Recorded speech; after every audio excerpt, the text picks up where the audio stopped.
Well, good morning, and joining us in studio is football journalist Neal Collins. On a Monday, we usually look back at the weekend's action, but it being the last Monday of the year, we'll look at 2012 in general. Neal, good to have you again. Yes. Bafana, we are 3 weeks away from another very important one for them. What have they done in 2012? Where are we now? It's been a very difficult year, I think, for South African football generally. I think that your domestic game has improved a lot. I've enjoyed the league, especially the first half of this season. But when you think about where we started this year watching Zambia with many PSL and ex-PSL players winning the AFCON, while we sat here frustrated and kicking our heels. Then we saw the awful draw against Ethiopia at home in the World Cup, where I thought we were quite unlucky. I thought Pino actually played reasonably well second half of that game. Yeah. Then we lost Pitso Mosimane, all the big storm, and then draw with Botswana away. so then Steve Compello was in charge for that. Then Gordon Iggesson gets put in charge. Then Gordon takes us to Brazil. We lose 1-0. I just feel that Gordon has provided a structure for South African football to move on to AFCON and to the next World Cup qualifiers, where we start with 2 draws with a reasonable level of optimism. And then when I say that, Twitter goes mad. So, I think Gordon's the bloke we have to trust at the moment. Dream team, those are the words he used, maybe erroneously. Well, I got hold of him yesterday out here. I was in here yesterday talking about the squad, and I know he wasn't taking many calls. He did pick up for me, and he said to me, a fantastic team, he'd rather have said. And in his eyes, it is. And he's looked at these players. We all sit here talking about Andile Jali. We were just speaking with the Pirates fans in this office. Coached in South Africa. Why isn't Jali playing? He's coached. He's won the league with 4 different clubs. Swallows went whoop with him, and then whoop without him. We know what we've seen.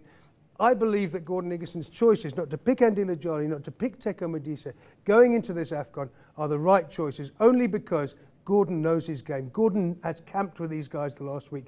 He has, had the Malawi game as well to look at them. Let's believe in Gordon Iggesson. Let's hope that lads like this guy Parler from Platinum Stars, who I don't really know that well, let's hope that he has a part to play. Picking Senzo in goal when Munib Josephs was in the squad a couple of weeks ago. Quickly, is this a team, if they have a good tournament, a good start, is this a team that can go all the way?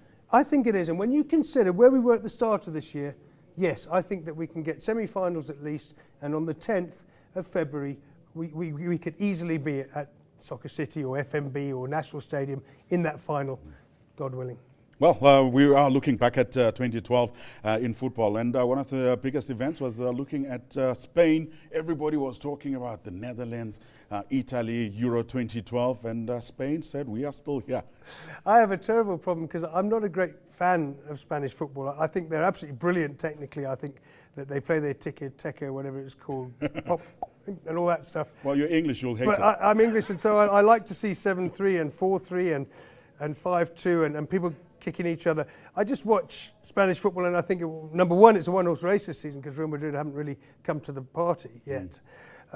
I think that it's brilliant technically, and how can you argue with a Spanish side that wins Euro, World Cup, Euro? You can't possibly argue. It was a good tournament, the European tournament. We were all worried about going to Poland and all these places, Ukraine.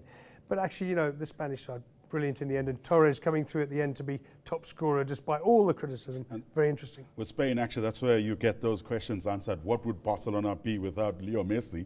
Because Leo Messi plays for Argentina, and we see him starring. He's had another brilliant year with Barcelona, 91 goals. It's just, I think we're spoiled, okay? When we look back on these days at the way Ronaldo and Messi have performed in Spain, in La Liga, the best league in the world, I think, technically, to be fair, La Liga, better than the Premier League, although I think not as exciting. Bundesliga is probably second.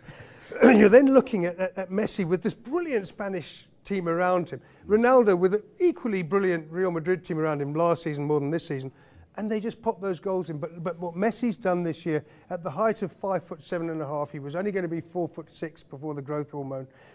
I think that 91 goals, probably says all it needs to say. 91 goals is 91 goals. Absolutely.